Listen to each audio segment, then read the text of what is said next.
Assalamualaikum warahmatullahi wabarakatuh.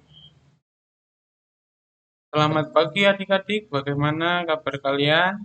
Semoga selalu sehat dan semangat. Hari ini kita telah sampai di pembelajaran kedua, tema 6, subtema ketiga. Apa saja yang kita bahas kali ini? Ini dia. Yang pertama, cara deklamasi. Yang kedua, karya kolase. Dan yang terakhir adalah upaya pelestarian makhluk hidup. Langsung saja kita mulai yang pertama, cara deklamasi. Bagaimana cara agar dapat berdeklamasi dengan baik? Yang pertama, membaca berulang-ulang. Maksudnya di sini kalian agar mengetahui topologi atau ini ya persebaran dari kata-kata yang ada di puisi yang akan kalian deklamasi. Dibaca terus-menerus, bagaimana akhiran hurufnya, bagaimana persebaran kata per kata per kalimat, ya. Dilihat sampai kalian mengerti tentang puisi tersebut dan akhirnya dapat ini kan ya kalau sering-sering membaca itu kan terbentuk suatu ingatan ya di memori kita. Jadi itu mempermudah kita untuk membaca mendeklamasikan puisi. Terus yang kedua, memahami maksud puisi. Ini ya, ini lebih dalam lagi ya, yaitu mengerti apa sih pesan dari pengarang puisi membuat puisi tersebut. Apabila kalian mengetahui, jadi kalian lebih menjiwai ya. Menjiwai. Maaf jelek ya. Kayak pointer soalnya. Kalau kalian menjiwai, berdeklamasi menjadi lebih mudah. Terus yang kemarin itu memberi tanda jeda ya. Ada yang jeda yang cepat, yang akhir baris, dan akhir puisi. Ada 1, 2, 3 garis miringnya. Terus yang tidak kalah penting adalah mendeklamasi dengan tepat. Ya ini menggunakan lafal atau pengucapan yang baik. Terus intonasinya ya. Intonasi, tekanan, mimik wajah. Kalau sedih ya sedih, kalau sedih masa mimik wajahnya tertawa ya. Terus ekspresi tangan, tubuh, kaki, kepala itu semuanya mengikuti apa yang menjadi isi dari puisi. Itu ya. Paham? Mari kita lanjut. Ini contohnya deklamasi puisi yang baik. Mari kita lihat.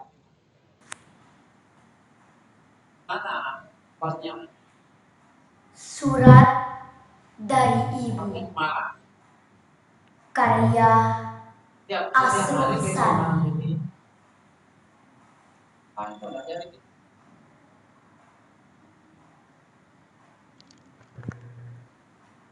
Pergi ke dunia luas, anakku sayang.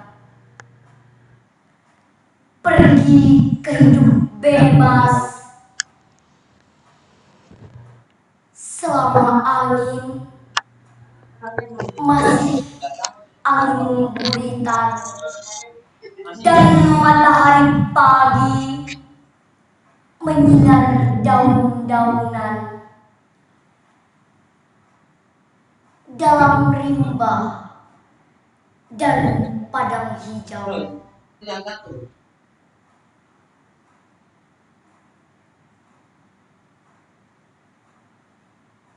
pergi ke laut lepas. Anakku sayang, pergi ke alam bebas. Selama hari belum petang dan warna senja belum kemerah-merahan, kalau masih ada saya ingin kirim menutup pintu waktu lampau.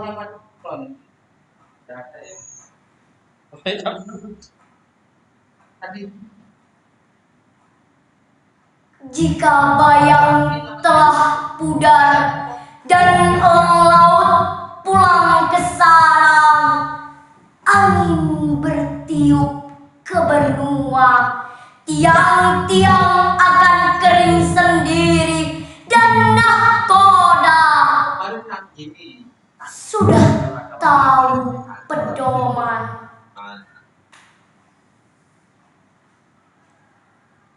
Boleh engkau datang padaku,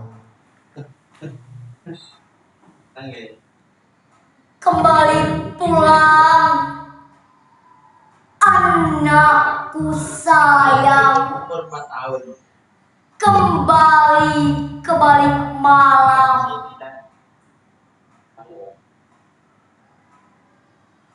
Jika kapalmu telah rapat ke tepi, kita akan bercerita tentang cinta dan hidupmu pagi hari. Ini baru sini buarinya tidak ada. Seperti itu ya. Deklamasi puisi itu didukung dengan ekspresi mimik wajah, pergerakan mata ya, untuk mengkomunikasikan apa sih puisi itu maksudnya kepada pendengar. Baik, kita lanjut di pembelajaran yang kedua ya.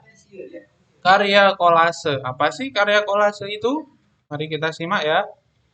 Kolase adalah komposisi artistik yang dibuat dari berbagai bahan seperti biji-bijian, kaca, kertas, dan barang-barang kecil lain yang ditempelkan pada permukaan kertas. Seperti ini ya contohnya ya. Ini ada biji kedelai, biji kacang hijau ya.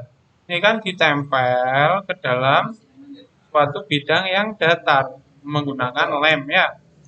Ada bentuk kupu-kupu, ada bentuk rumah, ya. Ini kacang hijau, kacang kedelai, ada jagung juga ya. Tergantung kreativitas kalian masing-masing. Ini juga ada beras merah, ada kedelai, ada beras ketan ya.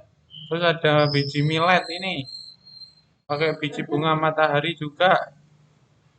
Biji padi akhirnya menjadi bentuk apa ini? Bentuk burung hantu ya. Terus ini ada burung yang sedang terbang dari jagung dan dari biji-biji yang lain. Bagaimana sih cara membuat kolase itu? Yang pertama, buat pola di atas kertas. Bisa gambar hewan, tumbuhan, dan lain-lain. Contohnya gini, kan ya. Gambarnya jelek ya, maaf ya. Ya gambar aja ikan sudah ya. Ada matanya. Wah ini ikan cupang gitu.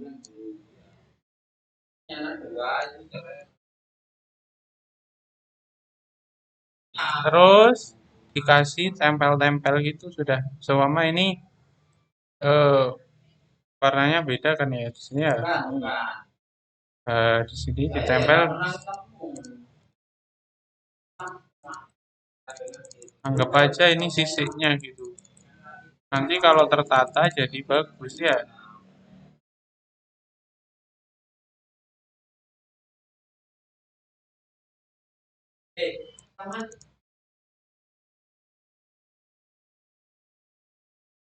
Ini kalau dikasih ini ya, dikasih biji-bijinya tadi. Kalau kita buat Langkah pertama tadi membuat pola.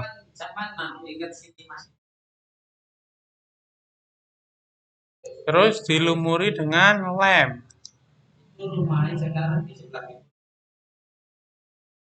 Lem ya. Cuma lemnya lem kuning itu lem fox apa lem apa. Terus baru ditempelkan biji-bijinya seperti ini ya. Jadilah nanti seperti ini, seperti ini atau seperti ini. Terus menginjak di pembelajaran yang ketiga adalah pelestarian makhluk hidup. Kemarin kan sudah ya, ini cuma contoh langkah-langkahnya ada reboisasi atau penghijauan. Penanaman pohon lagi ya, seumpama hutan ada ya hutan yang gundul itu dikasih pohon-pohon yang baru. Terus cegah illegal logging ini kayak banjir kemarin ya di Palangkaraya kalau nggak salah di Kalimantan itu kan karena illegal logging. Terus tebang pilih ya ini hanya menebang pohon-pohon yang sudah waktunya ditebang ya. Nggak boleh pohon yang masih produktif, maksudnya masih beberapa tahun dari tebang itu kan hasilnya rusak ya hutannya. Terus tebang tanam ini juga penting. 1 kali tebang, 10 kali tanam atau 100 kali tanam gitu. Ya, gantinya bibitnya. Terus reduksi penggunaan bahan kayu. Ini ya, seumpama di Krapyak kan banyak pedagang pengrajin mebel itu ya. Ya, kalian sebagai generasi penerus nanti mulai diversifikasi, mulai pengayaan. Nggak cuma bahan kayu, tapi dimix pakai bahan besi, kayak bahan yang ramah lingkungan. Yang penting itu ya, itu untuk melestarikan hutan, lingkungan, melestarikan tumbuhan ini. Nanti hutannya lestari, lingkungannya lestari, kehidupan akan lestari. Tapi kalau nggak seimbang, tumbuhannya rusak, ya yang rugi manusia sendiri. Ya. Terus pembuatan kebun koleksi, plasma nutpa dan bibit unggul. Di sini untuk memperbanyak ya. Ini tujuan utamanya itu untuk memperbanyak sehingga tidak ada yang namanya punah tumbuhannya ya. Terus pelestarian hewan. Undang-undang tentang perburuan ini nggak boleh berburu sembarangan ya. Kenapa? Karena kalau hewannya habis, nanti lingkungannya tidak akan seimbang. Contohnya apa? Di Sumatera itu, kalau lingkungannya nggak seimbang, kayak harimau Sumatera akan menyerang ke rumah warga ya, karena makanannya di hutan kan udah habis. Hutannya ditebas, terus makanan mereka seperti babi hutan nggak ada. Terus akhirnya kemana? Dia berburu memakan manusia kan. Terus hewan langka ini dibudidaya, tapi harus koordinasi dengan badan-badan terkait ya. Seperti Walhi itu Wahana Lingkungan Hidup ya. Atau badan-badan penanggulangan satwa gitu ya. Itu harus berizin ya kalau budidaya. Terus membuat kawasan lindung. Seperti kemarin Taman Nasional itu ya, Taman Nasional Baluran, banteng hidup di sana, terus diprotek sama kawasan hutan lindung ya. Terus substitusi penggunaan bahan hewan. Contohnya apa? Ada tas dari kulit kanguru atau sepatu dari kulit kanguru itu pakai bahan sintetis saja ya, bahan buatan. Toh ya sama-sama nyamannya ya, dan lingkungan tetap terjaga. Terus yang kelima, nih, ini kan hampir sama ya sebenarnya ya, budidaya hewan langka, tapi ini nggak boleh memelihara. Kenapa? Karena ini tidak berizin, tidak bertanggung jawab. Ya, harus ada izinnya. Terus inseminasi buatan. Ini contohnya pengembangbiakan hewan melalui eh,